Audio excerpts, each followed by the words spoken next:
All right. Hi, Maureen. Oh, hey, people. Hi, Eric. I Hey, like your Lynn. background. It looks like you're in a Canadian holiday or something like that. Yeah. Yeah. Um, Are you in California now? yeah, we're in Los Angeles, Oh, in the cool. LA area, and Yeah. I've been here since late January. Yeah. Right. Yeah, so yeah, it's How are really, you settling down? How are you settling? we're not quite settled down because this is temporary, That's true. but yeah, day to time, and Yes. Yeah. obviously everybody is sort of stuck at home, so That's right. it doesn't matter where we are. Yeah. Yeah, Right. Yeah. yeah. Mm, Um, yeah.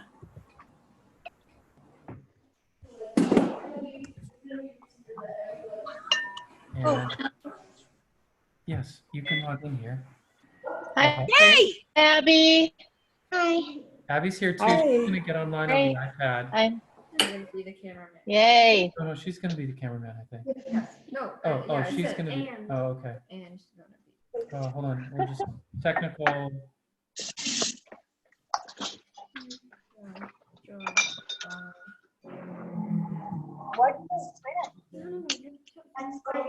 I'm not gonna sign you in as Moana. Ridiculous.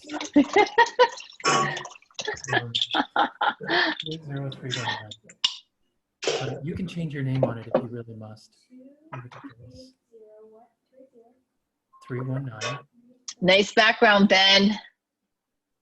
And for inspiration. Oh, that's beautiful, man. The wood How do you oven. guys do backgrounds without half your face disappearing? Whenever I try to do backgrounds, it just like blends me in because I don't have a green screen. Mm. You don't have a background of one color Oh, okay. that is completely different from the rest of Oh, yeah. Okay. Turn off the video. Wow. Hi, guys. Hi. Hi. Hi, James. Hi, Paige. Yeah, I will. Okay, thank you. Hi, everybody. Oh, I see some Oh, Abby, new can you mute faces. yours? Oh. What? Can you mute it? Okay, thanks. Hi, Kim. So, you can put on headphones or something like that. Otherwise, I'm hearing myself. Okay, great. All right. So I don't know. Is this everybody? I think there might be one or two people we're still waiting for. And just hi, Dave. So just introductions. Most of the folks here are, or it's half right now actually. So some of the folks here are from our church, Wellspring Church in California, and a handful of these folks who are here are from other parts, who are friends of ours from other places. So That's awesome. yeah, really glad to have you guys on here. Yeah. It's been a long time since I've seen some of you. Yeah. Yeah, so I'm really glad you guys could come.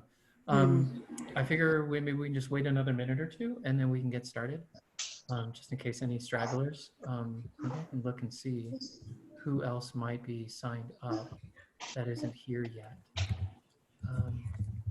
Yeah, Abby's really happy to see you here, Vivian. Let's see. Yeah, there's maybe 2 or 3 people we're still waiting for. So I'm just gonna hold off and wait for them. Yeah. And just to give you an overview, so I am gonna make a whole pizza today, but I've gotta make it in 2 parts because after you make the dough, you've gotta rest it. So you guys are gonna be able to make the dough together with me if you have the equipment. And then after that, you can watch how I shape the pizza. And we've got a pizza dough that's been resting for a couple of days. And later on tonight or later on this week, depending what you want to do, you can do that second part yourself. As far as I know, Viv's the only legit New Yorker here. Is that right? So, so I just want to clarify that any rhetoric about this pizza being better than New York style pizza was entirely not my idea. I had nothing to do with it. I just offered to do what I do, and so If I it's was New going to York- ask Eric if this is going to be New York style or what type of style, Oh, but totally New York style because there are stories to tell, but totally New York style is my goal. I'm not just doing your random throw it in the bread machine and cook it right away pizza. it's pretty yeah. fortuitous because last night I looked up a recipe for a New York style pizza, but it seemed kind of complicated to me. So I don't know. It's not that complicated. Well, it's not that complicated once you get used to it. Yeah. So yeah, that's yeah. I'm just noticing people So I know. you're noticing that your Aunt Lois is here in the meeting room. That's right. So I think they might keep themselves hidden so you guys don't get confused between me and my twin brother. Just a theory. Hey, Lois. Hi, Bobo. Hi, Bethany. Hi. And there's some of my Hi, Abby. Hi. Decide to Hi. watch you. You decided to watch. Okay, no pressure. The more the merrier. Hi. So it's 3:05, so I think we'll just go ahead and get started rather than just waiting for the stragglers. And when they come in, we'll go ahead and just let them in, okay? So just by way of introduction, today we're going to be trying to show you guys, I've never done a cooking show, but I'm going to try to show you guys how to make a New York style pizza, how we do it at home. And the backstory for this is that we've been living in Asia for a long time. And one of the challenges there is that you can't just go out to pick up a pizza down the street or around the corner at the restaurant. If you want pizza where we live, you have two choices. You can either make your own or you can go to a variety of restaurants where they pretend to make pizza, but what comes out is not recognizably pizza. And the things they put on top are not appropriate for pizza. So if you like, what are some of the things that have fruit Mayonnaise. pizza, mayonnaise on their pizza? Just, yeah, stuff that it's not working for me. Then you can just go out, but otherwise you're kind of on your own. There are a couple Western cafes in the town where we used to live, but the problem with those cafes is whether because it's their local staff or their equipment, oftentimes they kind of have compromises and what comes out is still not what I'd call a really good pizza. We sometimes would go down to Thailand and vacation there or do medical appointments. And I remember there was one restaurant called Pizza and Pasta that claimed it had New York style pizza. But I've been to New York City.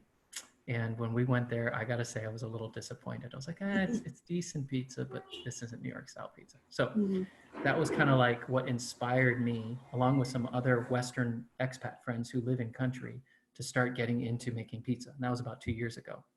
But I really didn't have the right equipment. So we had our bread machine. We'd follow just kind of a basic bread pizza dough recipe, throw it in the bread machine, it'd come out. And then I'd take out the rolling pin and kind of try to shape it. And then we'd have our pizza. And I put it on a screen to bake. And it came out. And it was, it was good, but it was never great. It was never like, oh man, this is a keeper. Last summer, though, friends of ours who run a Western style cafe were closing up their cafe for good.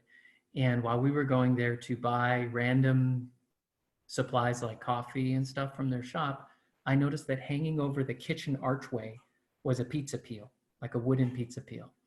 And I said to my friend Martin, hey, do you think I could have your peel? I've been just kind of winging it and stuff. And he said, sure. So that kind of started it. As is appropriate for a geek like me, starting pizza started with getting the equipment and then being inspired to make the food. So that's kind of how things got started with me. I got a pizza peel, and then pretty soon I found myself online ordering a pizza stone, and then I started experimenting with different recipes. So there are lots of geeks online who like to make pizza, and I don't think they'd call themselves geeks, but this is let me show you. So once I started doing it, this is what happened. I started keeping an Evernote log, okay? And so this was my New York style pizza making log, and I started tracking what I put in it and how much and how I did it to try to figure out how to get it right. This was the first result that I came up with. Can everybody see that? This was the first New York style pizza, And my family thought I was being a little bit fanatical about it, but you know, I was taking pictures of the crust, taking pictures of, yeah, so that was my first attempt, and that was in August. And after that, I just kept on going. And I get reviews from my kids about how it tasted. Abby is my resident most vocal critic, positive and negative, and she Go Abby. ranks on crispness and flavor and all these things. And I tried different kinds of flours. We have very limited selection of flours. One week I decided to make a breakfast pizza. So this is scrambled eggs and sausage. This is actually a Dai sausage. So it's kind of a local minority at people group there that we worked with. And this is a gift from a friend. And so we put this spicy sausage in together with scrambled eggs to have breakfast one Saturday. So those are some of the pictures that I took while I was experimenting with making pizza. Pretty soon I stopped taking pictures because it became like this every week thing. And I would just keep a log of how much flour I used versus water and other things. And that today is the result of that, where May said, hey, you really should do a workshop. There's May. Hi. Which one is the camera? Hey, May. No, this computer. This one nobody can see. Yeah. This is just gonna be recorded. So I don't know if she's I can so flip it. eventually Abby's going to use the iPad to flip around when I move into the kitchen. But I thought that for now it would be easier if I use the laptop and I can see you guys. And if you have any questions, that way I can see who's talking and we can interact a little bit more that way. So any questions before I get started? Okay. So New York style pizza. You ready, is Coop? Did somebody say something? Okay, New York style pizza is kind of a derivative of Neapolitan pizza. So the pizza that comes from Naples, Italy, is really like a purist pizza, but you can't make it at home. To make a Neapolitan pizza, you need like a super, super hot oven. New York style pizza has a few variations, but the basic ingredients of a New York style pizza dough, we've got bread flour and salt. Can you give me the yeast? No, I don't know where. And some instant dry yeast. That's in the freezer, bottom shelf on the right. And some yeast and some sugar. You also add a little bit of olive oil. Some basil. This is not basil. We got a big thing of yeast at Smart and Final just before everything hit the fan and you couldn't buy yeast anymore anywhere out. So we keep it in the freezer to keep it fresher longer. And water also in the dough. Just 5 basic ingredients for our New York style pizza dough. I mentioned in my email announcement that in order to make New York style pizza dough, I use a kitchen scale like this one. I got this one after we arrived in the States because I really, really wanted to make pizza again. And because I've forsaken mixing cups for pizza. The main reason for that, why you would use kitchen scale rather than mixing cups, is really a matter of precision and accuracy. If you scoop out dough out of a bucket like this or out of a bag, scoop out flour, then 1 cup can be a different cup depending whether the flour is really packed or not, or whether you level it off one way or another. So using a kitchen scale guarantees that you get the same amount every time. The other reason that you use a kitchen scale is that when people bake, they count what the dough is composed of by percentage.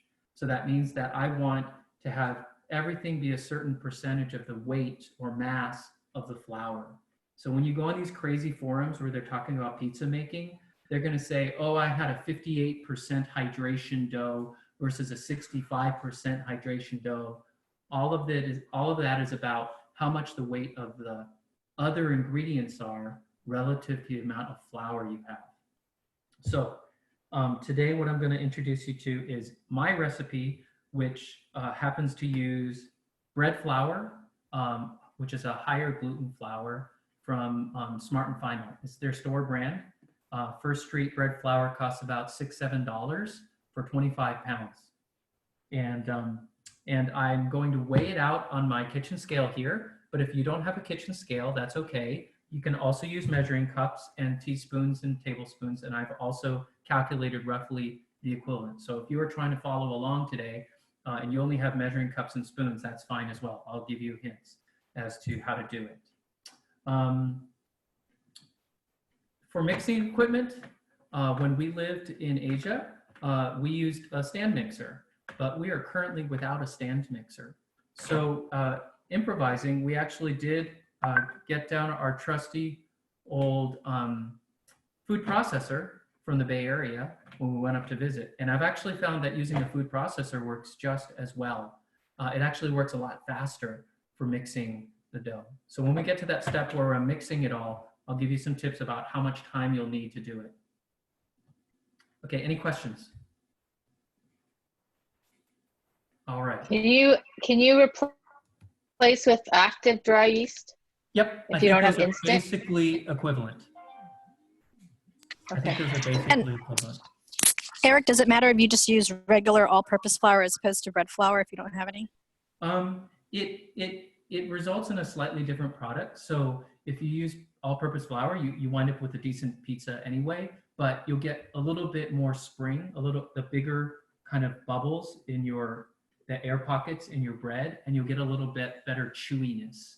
The texture will change a little bit, but it doesn't mean it's inedible. It's just if you want to be perfectionistic about the product, then different kinds of gluten content change the way that the dough behaves when you finally bake it.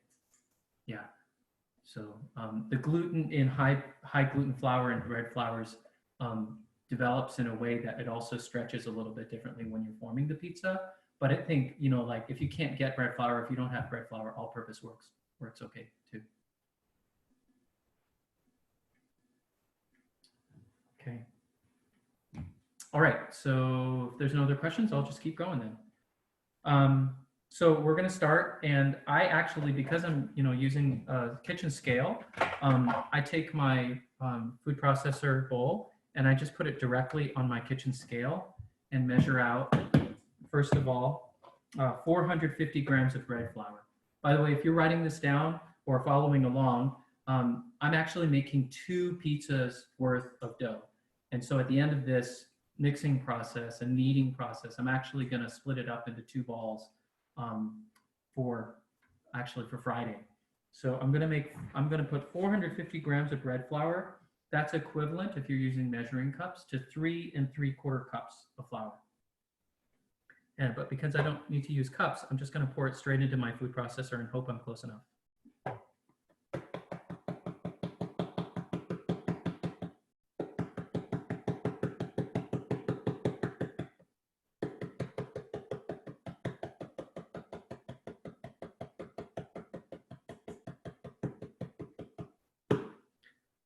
When we got this new kitchen scale, I thought it'd be really great to get one that was more precise than the typical kitchen scale. So it goes down to the 0.1 gram rather than just to the 1 gram accuracy. But it turns out all that does is make the person who is very obsessive about precision make it get to 450.0 rather than thinking, well, close enough. So if you're that kind of person, I don't have that problem. May doesn't. May's like 451, 450. Yeah, I see just 450.9 and I'm like, dang, that's 0.9 too much. But I'm just gonna let it be good enough for today. Okay, so besides that, we also have on top of the flour, I'm gonna add 1 teaspoon of salt. That's about 7 grams. So I'm gonna hit the tare button again to 0 the scale. And I'm going to add, now one hard lesson I learned along the way, which sometimes I'm lazy about, is when you're adding all the other ingredients, the scale can take a little bit of time to catch up to what you're adding. And so sometimes you wind up adding too much. And if you add it straight into the bowl, now you're in a situation where you can't really take it back. So that may not matter too much, depending what you're adding too much of. But if you want to be careful about it, unlike today, what I'm doing right now, you can actually use a separate bowl to first measure out the ingredients, the other ingredients, and then add those in. So 7.1 grams, close enough. Is it kosher salt or sea salt? This is just regular table salt. Okay. If you want to add kosher salt, that's fine too. But then your measurement by volume will differ. So instead of being 1 teaspoon, I think that'll be a little bit more. Good question. Okay, can I actually have a teaspoon? Okay, so we're gonna add all the dry ingredients together first, and we're gonna mix those together before we add the liquid ingredients. So I've got 2.5 grams of yeast that I'm gonna add now, which basically is about 1 teaspoon. So this doesn't, hold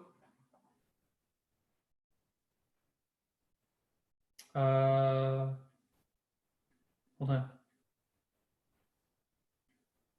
Maybe that's more like half a teaspoon.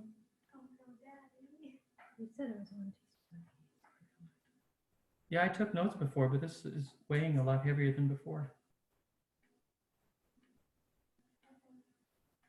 Yeah, it's more like a half teaspoon. Sorry, more like a half teaspoon of yeast. In the end, it won't make a huge difference actually, but I'm gonna go with 2.5 grams. I don't do it by the volume so much, so I just did this the other day and I must have taken the wrong note. But a half teaspoon of yeast will do. And if you have a little bit more, a little bit less, I wouldn't worry about it. It's not a huge deal. In fact, if you're doing this for later today, like if you wanted to make this dough not just to put in the fridge for a couple days to develop flavor, say that the packs over there, Paige and James wanted to have pizza in about 2 hours, then you actually do want a little bit more yeast when it's rising right now so that it rises up quickly and then you're ready to work with after it's had a bit of a rest.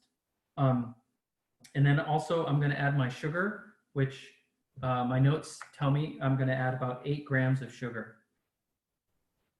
See how that goes. Wonder if it's different measuring spoons give me different results. Yeah, because they're not that accurate. Or because I'm too attentive to the details. Okay, so I've got a little bit less, about 8 grams of sugar is about what? 8 grams of sugar works out, sorry, to about 2 teaspoons.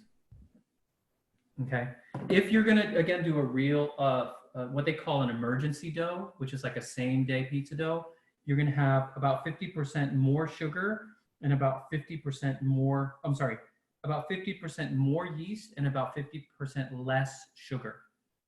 So instead of 2 teaspoons, you might have only 1 teaspoon of sugar to kind of slow it down a little bit. So that's an emergency dough. So I'll just go over the ingredients again. So for this, I had about 3 3/4 cups of flour, 450 grams. I had about 1 teaspoon of salt, about 7 grams. I had about a half teaspoon of yeast, which is 2.5 grams. And I had 2 teaspoons of sugar, which is about 8 grams. So I'm gonna put that back on my food processor.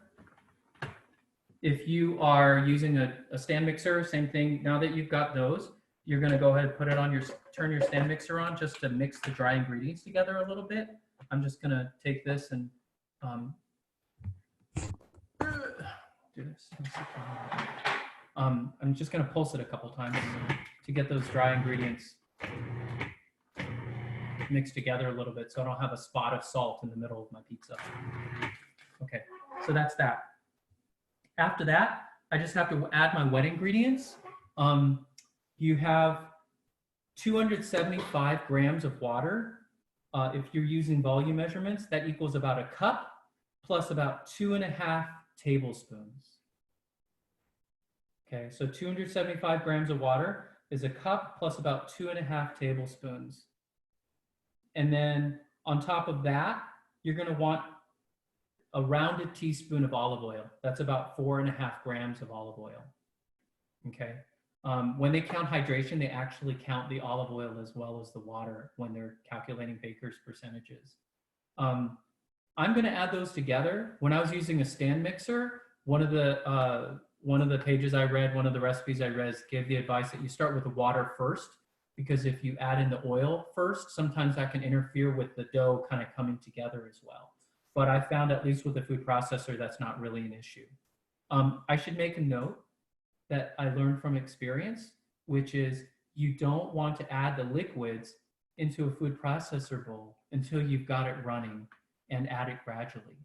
Because a food processor bowl has a limit to the amount of liquid it can take at once. And if you add the liquid ahead of time, it'll leak out the middle and then down underneath the cup and create a really not so good eats kind of pizza dough. Actually, it just doesn't come together because there's not enough fluid, not enough liquid in the dough. So that happened to me once or twice before I finally learned my lesson for good. So I don't add the liquid into the recipe until I am ready to start running this thing. When I finally do start the food processor, I'm going to run the food processor about 45 minutes. If you're using a stand, 45 seconds. Yeah, not 45 minutes. That would be bad. 45 seconds. And at the end of, and that time is enough time for it to knead the dough and get it, the gluten inside that dough developed. So that's going to start, creating those stretchy qualities that become really yummy, chewy pizza. If you're using a stand mixer, you're going to need to knead that for about 10 to 12 minutes before it's going to have the characteristic feel that you want from a pizza dough. Okay. Excuse me, is it hot or cold water? Cold water. Cold water. And you've got both olive oil and Yeah, water in yeah. there. And I'm using the water and olive oil together, but if you're using a stand mixer, I would add my cold water first, let it knead at setting 2 for about, for a minute or so, and then add in the teaspoon of oil along with it, of olive oil, and then let it continue for the full 12 minutes for the dough to get to the quality you want it to be at. So, ready to roll? Okay, so I'm just going to turn on my food processor. I'm going to add us in here.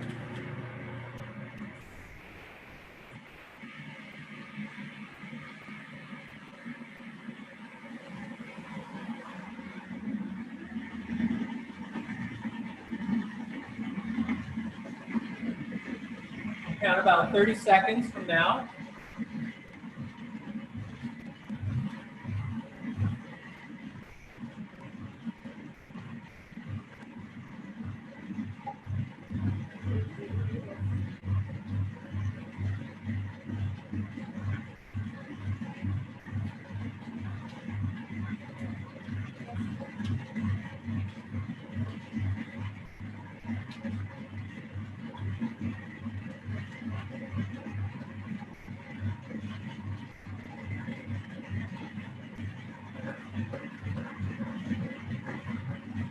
All right, so that's about 45 seconds. If you're using the stand mixer, you get to take a coffee break and just hang out for a while instead.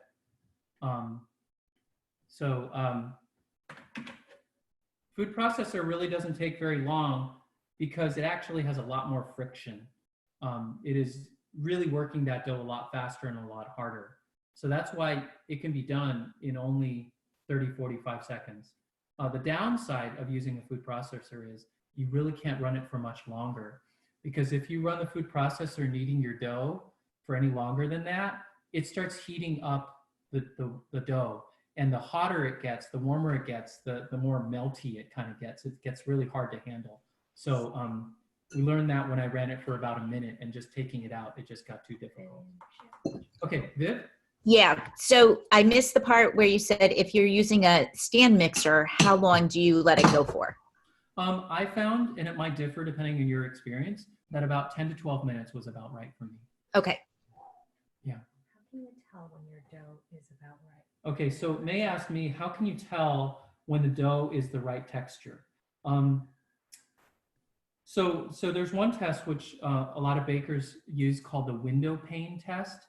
The idea of the window pane test is you can take a piece of your dough, and if you can see right here, and you can stretch it out, and they say that it's supposed to have a quality where you can stretch it out, instead of tearing, it'll like have this really, really thin layer of dough, like a window pane. I haven't really bothered with it too much. I just found that trial and error, when it got to about 10, 12 minutes, I found that when I touched the texture of the outside of the dough, it was no longer immediately sticky. Like I could feel it a little bit tacky, but other than that, it's pretty easy to handle.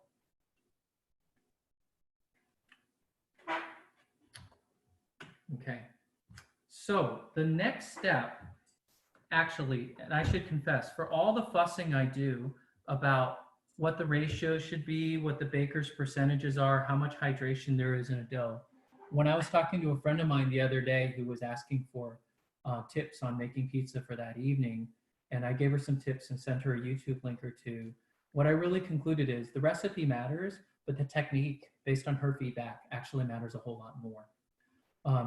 When I was making pizza before, yeah, so technique for making the pizza. So when I was making pizza before, you know, I would take it out, I'd let it rest a bit maybe, and then I'd use a rolling pin to do it. And I was always intrigued about the thing, you know, where the pizzaiolo spin the pizza in the air. I didn't even dare try it because even on the mat, when I used a rolling pin, it would split, it would stretch, you know, really unevenly, and it just wouldn't work for me. The reason I think is because in order to do that, you really need to form the pizza into balls first. So I'm going to show you now. This is kind of even more critical than all the mixing. This is the critical step in getting a pizza dough that you can form by hand. For a long time, we had a rolling pin. I think it was like a Pampered Chef rolling pin. It had two ends. It had a wide one and a narrow one. That's what I'm talking about. I'm sorry, Viv. I have to say that one is long since retired. I haven't used a rolling pin with a pizza dough in over 6 months. That's what I wrote. Because you don't need it. Because you don't need it for that. You You don't need need it for something else. Right. Yeah. So I have learned based on my experience that I take this pizza dough and I split it into two for my two balls, and it comes out to about 370 grams. So I'm just going to do that now. I'm going to use my scale, this time sloppy like. Usually I would use another bowl or something to weigh it out. I didn't flour my hands because, and you're right, I don't usually flour my hands at this step because by the time all is said and done, when I'm doing it this way, it really doesn't stick too badly to my hands. It looks like it does at first, so you can see. Can you move that a little bit closer to me? Okay, so right now it's kind of sticky. Here's what I'm going to be doing. I'm going to be taking this ball and I'm going to be stretching it out in a way that gives it a skin, and that skin's going to trap the gases as it rises in its rest time. And it's also going to give it a kind of stability so that when it's time to form my dough, it's not going to fall apart. So the way I do that is I take this dough, this really messy, kind of slightly sticky dough. You can see my hands, and I don't worry about that. And I stretch out the top of it, the part near my the heels of my hands like that. I kind of fold it over. You see that? I fold it in, and then I close it. And then I'm going to rotate it 90 degrees. And I'm going to do that again. And as I do it, as I work this, it's going to get less sticky. Okay, I'm going to fold it, turn it 90 degrees, stretch it out a little, and fold it, and then turn it 90 degrees. And on the flip side, if you look at the flip side, as I do that, the top of that dough ball is getting taut. It's getting stretched out more and more. Okay, so I'm going to keep doing that. I'm going to do that about 25 times.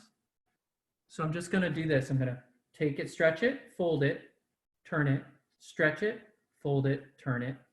I'm just going to keep doing that about 25 times. As I do, the dough is going to get less sticky on the outside. So it's going to stick less and less to my hands as I work it.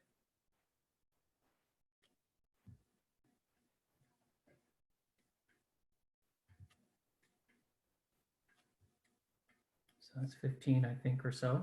Anybody else counting? Eric, Caleb is trying to get back on Zoom. Oh, okay. Hold on a sec. Abby, can you go to the participants list over here? Up top, that one. This one? Uh-huh. No, this That one. And admit Caleb. Okay, great, thanks. Okay. Okay, so I don't know, now I've totally lost count. But the idea is, the more I do it, the more I get this kind of taut really not so sticky skin on the outside. You can see that right now, like that. And then on the bottom, when I'm done, I'm just gonna take what I've done and I'm gonna pinch it all together closed, like that. You see that? So it's pinched closed. And now I have a dough ball. This is what I'm gonna put in the fridge to rest, or if you're having it the same day, this is what you're gonna put in a bowl and cover with saran wrap or a cloth to keep it from drying out. And you're gonna do that for a couple hours, or if you're like me, you're gonna put this in the fridge and let it rest for about 2 days. And that's gonna let it develop more flavor. Viv?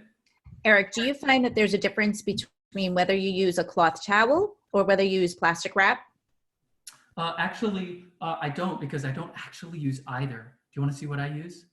Abby, What do you use? from the cabinet. So after I started doing this regularly, I found that I got kind of annoyed at having to find just the right bowl or something like that. So instead, what I use is I went to the store and picked up a couple of these round, just these round Ziploc containers. Yeah. And I just use that. Oh. So I put a little olive oil in to keep it from sticking, and during the rise. Abby, can you open that up? And so I just put maybe a teaspoon of olive oil, maybe a little bit more. Sometimes I'll use like a brush to kind of roll that around. Or I guess I can, like today, I'm gonna just, this is the first time I've ever tried this. Today, that's good, that's good. I'm just gonna roll that around inside here to keep it from sticking. Oh, there we go, a brush. And we'll put that on the bottom and the sides. That's great. Okay, that's good. And then I'm just gonna lay the dough ball down right in the middle there, okay? So I'm gonna cover that up, and that's just gonna sit in the fridge for a couple days. If you're gonna do this the same day, I would use a bowl with a towel. It's just fine. I wouldn't waste saran wrap. That's precious. So scarcity, right? So so I'm gonna do this again. Now I'm looking at the time. I don't know if we have enough time for me to do the next dough ball. Okay, where's the participants list? How do I get? Up here, on that one. Click on. Oh no, it's right here. It's right here. Yeah, and hit admin. Oh, wasn't he admitted? Yeah, I thought so. Hold on for a sec, guys. He's not requesting. I don't know. Maybe that's Okay. what this is. Okay, so go. So I'm just gonna do this real quickly, rather than talking it through. But you can kind of see again. Once you get the hang of it, it's not a slow process. It's actually quite fast. And this one, maybe partly because it had a chance to rest and cool down a little bit since I needed it in the food processor. This one is not sticking to my hands at all. It's actually really, really just a tiny bit tacky, but otherwise it's just really easy to handle. So that's what you can do with your dough after you've kneaded it. You form it into this ball and stretch out the top skin like that. I'm gonna check in on James. Okay. And Yeah, James and Paige, how you guys doing? You just waiting on your dough to knead, right? no, they're doing the thing. Oh, okay. You flipped away from the Zoom session, so I can't see them. Sorry. That's all right. Right here. Right there. And then if you can click on gallery view, that'll let me see them. Okay. How you guys doing? James? Paige? Doing okay? All right. This is what you should wind up with. Something like this. Okay? Don't worry about how much sticks to your hands. You just want to start forming it into that ball, rolling it. Just take it in your hands, like both your hands like this. If you have, I divided this into two. So it looks like you've got, okay, yeah. There you go. So you just take it in your hands and fold it over, rotate it, fold it over again. You're just forming the part that's closer to you in this tight skin, and it'll become something like this ball. Okay. Okay, can you take care of this other ball? Yeah. Okay, so now what I'm gonna show you is, we're gonna move on just because of time. And I'm gonna show you, I need this other container. I know. I'll take care of it. One moment, please. So now we're going to show you is what happens for the next stage. So Abby's going to turn camera person. I'm going to turn off the mic on my computer, and she's going to use her iPhone, her iPad, our iPad, to record what comes next.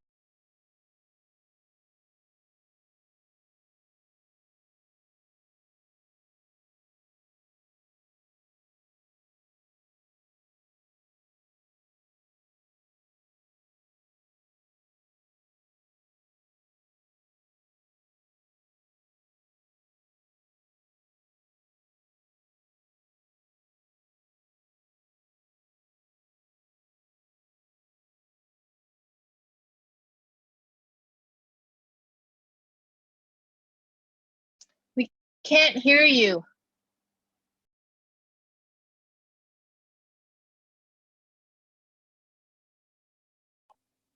All right, can you hear me now? Okay. This is what our dough looked like after about 2 days in the fridge, and then taking it out about 2 hours ago to bring to room temperature. I needed to bring it to room temperature so that it's easier to work with. If I brought it right out of the fridge and it's cold, it would not stretch out at all. So this is what I've got now. Okay, so I'm gonna get out a mat. And the way they do this in a pizzeria is they actually have like a plate or a basin. Hold on a second. Want me to just turn off the audio? You'd have like a basin of flour, and you know, because you're making pizzas all day, you would take your dough ball, you put it on top of the basin of flour to flour both sides. Since we are not making that many pizzas, I just take a little bit of flour, I put it on my mat like this, and then I let my dough kind of peel out of the container. That's also why I kind of like this solution. It just kind of drops out of that plastic, oiled plastic. And then I just kind of make sure here that both sides of my pizza ball are nicely, evenly, but lightly floured. This is all the flour that I'm gonna need.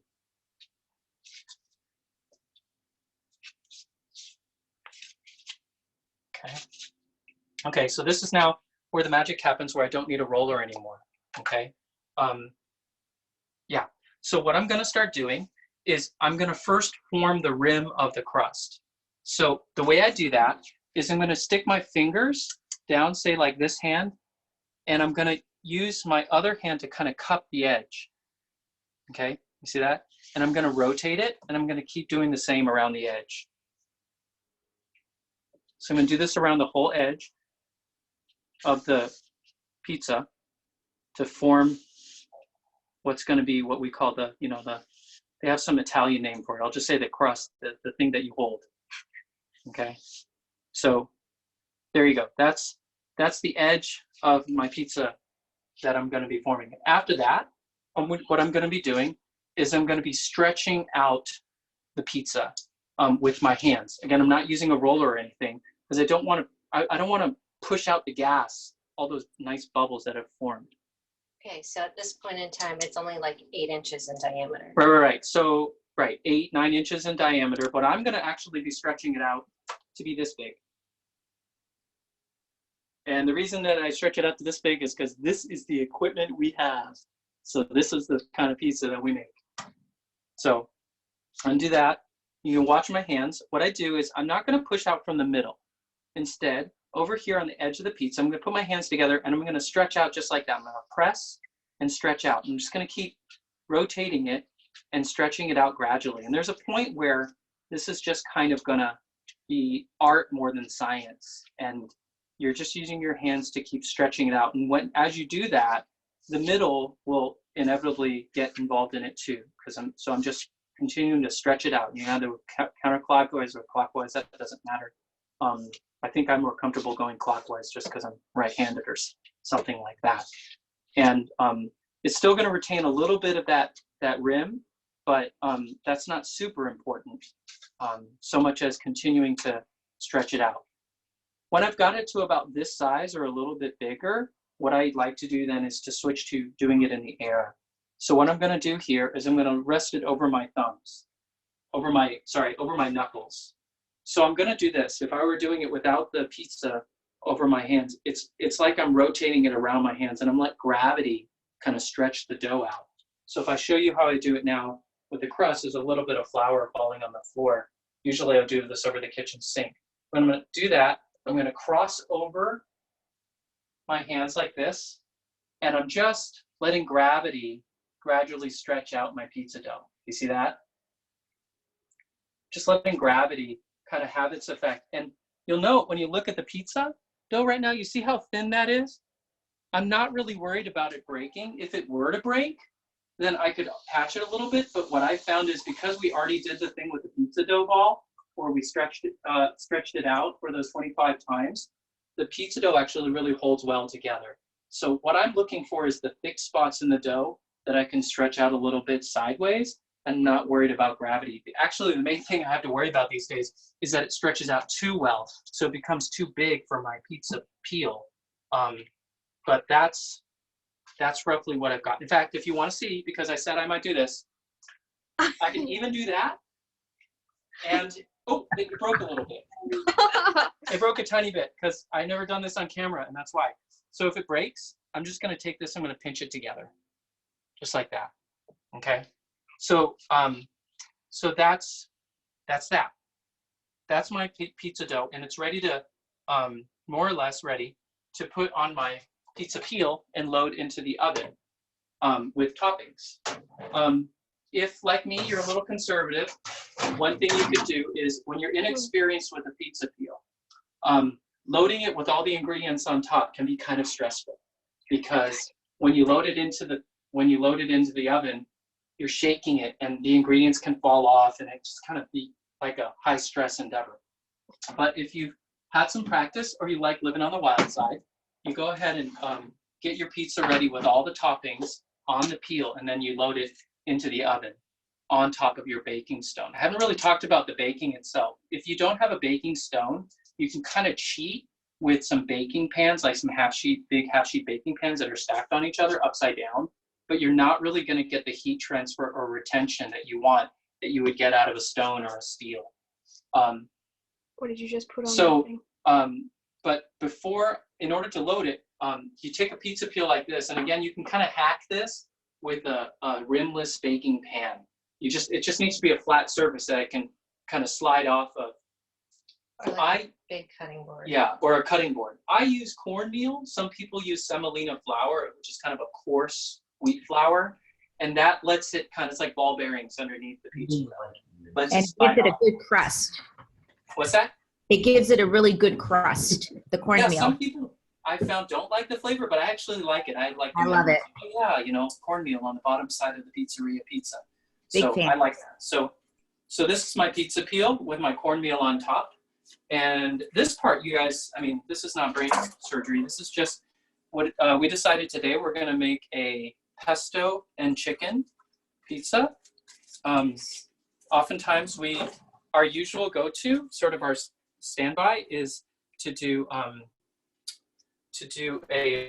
pepperoni, pizza, standard tomato topping, that kind of thing. Today we decided to get a little fancy. This is like a 1/4 cup of pesto, which we get the pesto sauce at Costco and then just bag it up into the freezer for applications for pasta or stuff, bits and pieces, rather than using it up all at once. So today, this is what we're doing. Since we're a little bit tight on time, I'm not going to try to be too perfect about this, but just show you how I get this in. Each time, so there is a little bit of a danger, and there's more of a danger when you're using a metal pizza peel than when you're using a wood one. But there is a little bit of a danger that if you take too long with this process of getting it topped, it'll start sticking to the peel. So each time I've added a layer of topping, so first it's the sauce, I shake it around to make sure it's still moving on the peel. Take my cheese, and this is like a sandwich size bag of, we divvy up our cheese of mozzarella. This one is worth about 2 pizzas, so of this size. So I'm not going to use all of this. And again, I want to work quickly. I'm in a warm kitchen on top of the oven on the stove, and if I work too slowly, that pizza is going to start sticking to that peel, and I'm going to have a very bad presentation for you in about 2 minutes. So I want to keep making sure that that's going to work okay. Okay, I'm going to take some of my chicken and top it.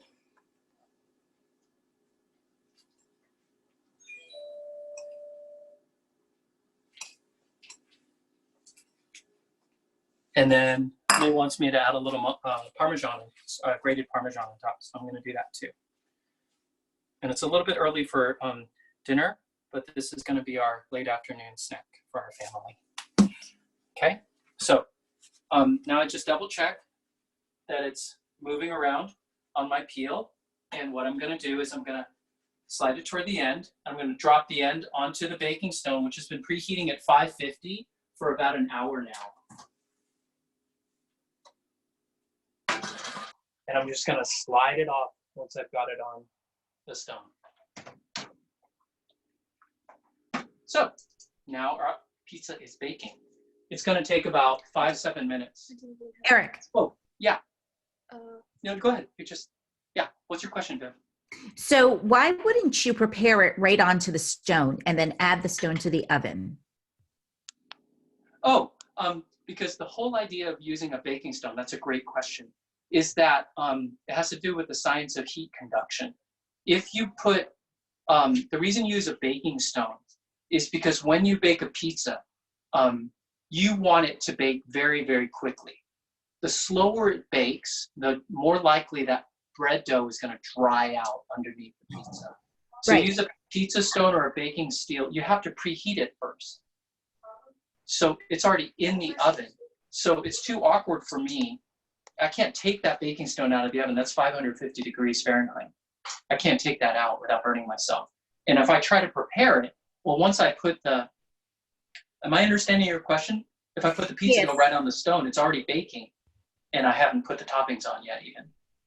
So when I make my pizza, I actually prepare it right on our Pampered Chef stone, and then I'll Okay. put the stone into the oven. So the stone is room temperature, but the Yeah. oven is preheated. So then I'm Yeah, just going to put it right in. Right. That actually, from what I understand about baking stones, is doesn't make a lot of sense, because the whole reason to have a stone is so you can preheat it so that when you get it on there, all that heat that's concentrated in that stone material transfers immediately physically into your dough. If you're putting a cold stone in your oven, then it's not getting any of that advantage. So it's not getting that immediate rise, that immediate oven spring. It's not getting that crustiness because it's not actually getting 550 degrees or whatever the hottest your oven can run, boom, right away on the dough. So to use a baking stone or a baking steel properly, you actually need to preheat it somewhere between 30 minutes and an hour, depending on your temperature in your stone. Yeah. Okay. Aileen had a question Yep. about why you need sugar, and if you're using sea salt, do you use less salt or more salt? Okay, so Eileen was asking, can you use sea salt or other kinds of salt instead of table salt? And she also asked, do you need sugar? Generally, if you use like a coarse salt instead of a fine table salt, if you go by weight, by mass, like the number of grams that I said before, then it doesn't really matter. You just still go by the same amount. But if you're going by volume, a coarse salt is lighter per teaspoon than a fine salt, just because of the way the crystals sit up against each other, the grains. So you're going to need to use a little bit more and adjust accordingly. Sugar is not strictly necessary. Like a Neapolitan pizza doesn't use sugar, but most New York style pizza recipes do use a little bit sugar. That does give a little bit of flavor to the dough. And the other thing that it does is it helps with browning. Because, when you think about a New York style pizza, you're thinking about the chewy kind of brown texture underneath and on the rim of the crust. And the sugar helps it caramelize, helps it just crust up a little bit more to give you that flavor and to give you that texture. Eric, what can you use if you don't have a pizza stone? Oh, okay. So if you don't have a pizza stone, you can, what I was saying is you can kind of cheat. So you see, I have these half-sheet baking pans, right? And so what you could do is you could stack 2 of them and you can turn them upside down. And if you preheat these, now they're not really designed to be perfect as a baking steel or a stone. If you preheat these in the oven, or you start baking for a good 30 minutes, then they will give you just a little bit more extra heat than if you put it like cold in the oven. Okay. Is we used to use these pizza screens, and these aren't bad actually, but as you can see, this is mostly air, right? So when you put the pizza in the oven, mostly what it's getting, I'm just going to check that to make sure pizza's doing well, mostly getting is air, hot air heating up your bread. But if you put it on a steel or even on these baking pans or a baking stone, the heat transfer is much faster, which cooks the pizza much faster, which is what gives it a better texture in the final product. Why two sheets? In my mind, it's just because one sheet, you think about it like a bank. You put money in and you get money out. The bigger your vault, the more money you can store in. Well, with a baking pan, you're not going to store nearly as much heat as you do with a baking stone. So I double up the pans so I can store just a little bit more heat together, so that when you put that pizza on top, that heat will transfer more of it into the pizza. Got it. Yeah, Thank but you. it's a hack. What should you preheat your oven to? I preheat it to the hottest temperature my oven can go to. Okay. And now that's about 550. So so the hottest your oven can go. If your oven can't go super hot, like say you're only down to 425, 450, which would be on the low side, you could also use the high broil temperature if you wanted to kind of get more heat into that stone or steel before you stick it in the oven. Hold on a sec. I think I got a message.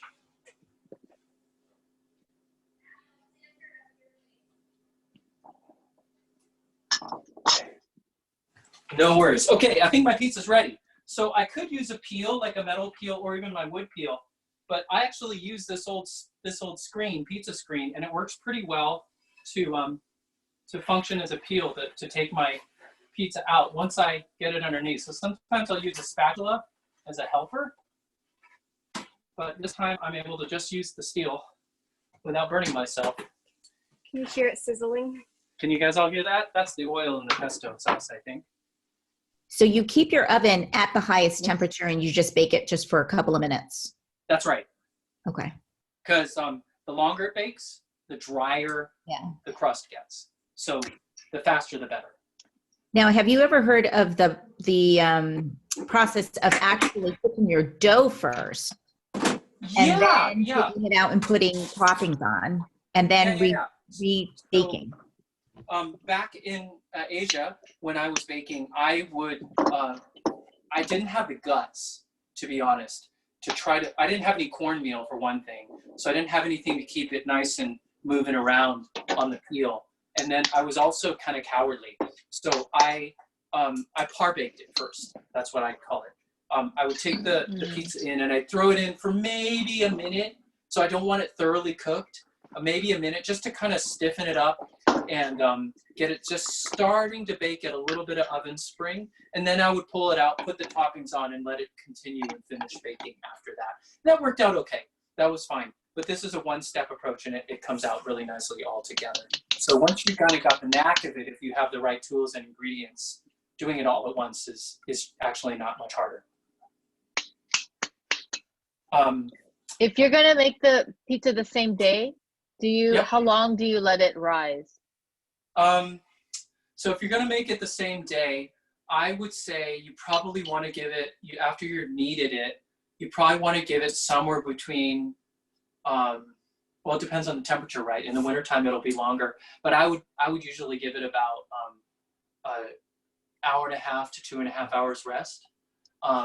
Really until it's doubled in size roughly is probably a good guideline, I think.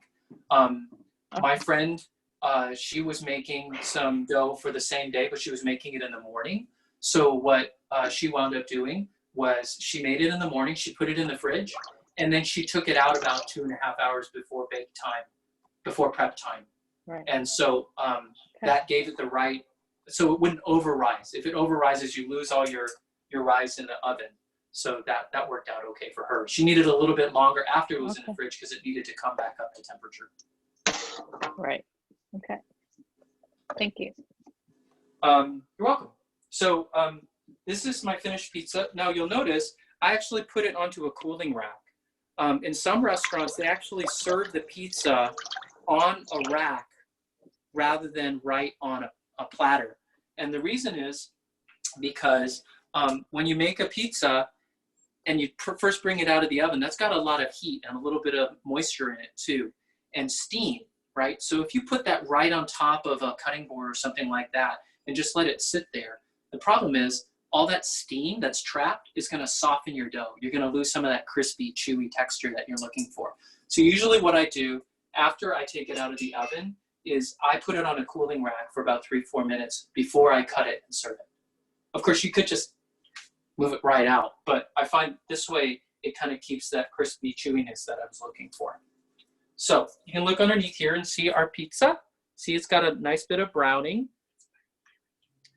It might even be a little bit cooked, a little bit more than you might want, but Abby likes her pizza crispy, so she always encourages me to over bake it by a minute or two. How long was that in there? I don't know. You'll have to look at the video. I think that was maybe about 5 minutes at most. Really? Was it more? Didn't feel like that long. Oh, it might have been less than 5 minutes. I just eyeballed it. So I looked at it when the cheese is melty and the crust was browned. I pulled it out. But I think it was about 5 minutes. Sometimes it might be a little bit less or a little bit more depending on your actual oven temperature. So Eric, you know how you were like before when you were making the dough, you were shaking it each time you're putting the topping on?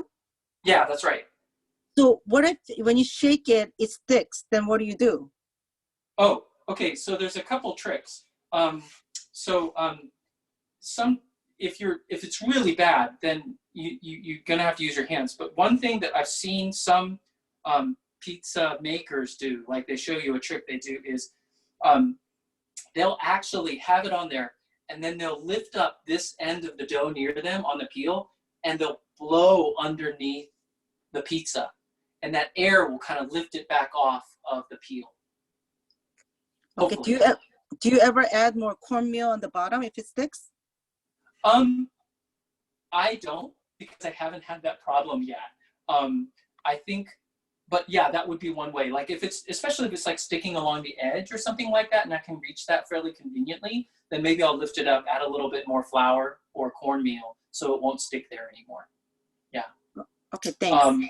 I found that once I started moving to this technique with the dough balls and rolling it out by hand and stuff like that, sticking was actually a whole lot less of a problem than when I was using a dough that wasn't rested well or wasn't formed into a ball and it was rolled out. Those pizzas tended to stick a lot more to the peel or the sheet that I was using to try to load in the oven than this stuff, than when I do it this way. Okay, so should we enjoy the pizza? Should I? That would I think it would be kind of mean. Okay. No, so, actually, No, do it. Do it. I want to cut it because I want to see. Yeah. Okay. Okay. Yes. We want to watch Do you guys it. eat it. Do it. Yeah. Let's see. I'm gonna get a cutting board. Is that And I big should enough? say, our baking stone, we tried to ship it from Asia. And not all of our boxes arrived, but the box with our baking stone arrived, and predictably, it was cracked in half. It hadn't made it in transit. In fact, somehow the peel got broken too. And it was a wooden dear. peel, so you kind of scratch your head. But a friend of ours locally, they had gotten a gift of a pizza oven, and so they had a baking stone to spare. And that was kind of like Nice. a huge grace for us. It was like a homecoming Yeah. for me because we've lost a lot. We've been through a lot of loss and grief, and to have something where we could say, yes, our weekly pizza night, we can do this again, was really a treat. So so this baking stone that we're using is a friend's given to us, and this pizza peel, you don't have to pay $30-40 like Amazon charges. I got this at a restaurant supply store, and for only $11-12. If you want to know where to get that, you can email me or text me later. but it was at a local restaurant supply store that was doing free shipping because of COVID-19. But if you order like $35 or something like that, you might be able to get it. So that only cost me $12. So I'm gonna go ahead and cut into my pizza.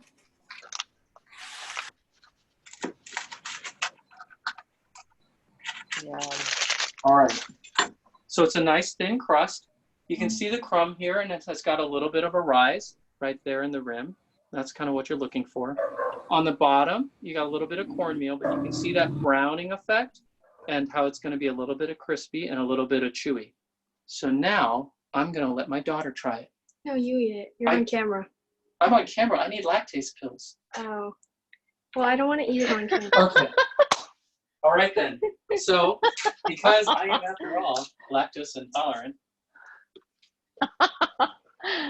Oh, so funny. Yeah. So this one's pretty thin in the middle. That looks, yeah. But it is, and it's a little bit crunchier than I usually make it, but Abby will be happy about that. And then it's got the chewiness where it's not as brown. So, that's good.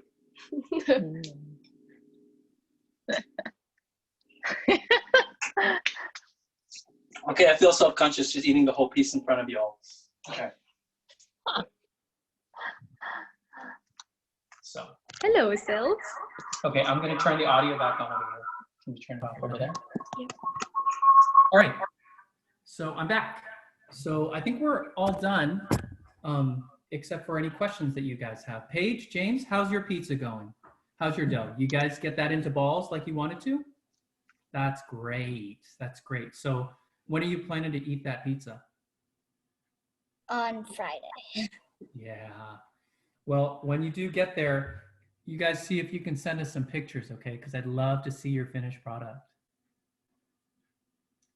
And are there any other questions before we sign out then? Okay. How many pizzas do you make for your family each time for dinner? Usually we make 2 of these size pizzas, about 14 inches. Yeah. And it used to be that we had like a half pizza left over. Yeah. But as my children are getting older and hungrier, Right. I am finding that we have less and less left over. So now we've hit that point where we can basically polish off 2 pizzas. And so, yeah, from now on, if they get any hungrier, we're going to do pizzas plus something else, or else That's cool. we can't feed the family anymore. Yeah. Yeah, that's great. Okay then. Thank you everybody for coming and letting me share a little bit about our pizza night and our fun with pizza. I'm really glad you guys could all join us, and it was good seeing you guys. Thank you so much. Thanks so much. Okay. Thank you so much, Eric. Thank That was you. really fun. Thank you. Bye-bye everybody. Thank you. Bye. Bye. Bye. Bye.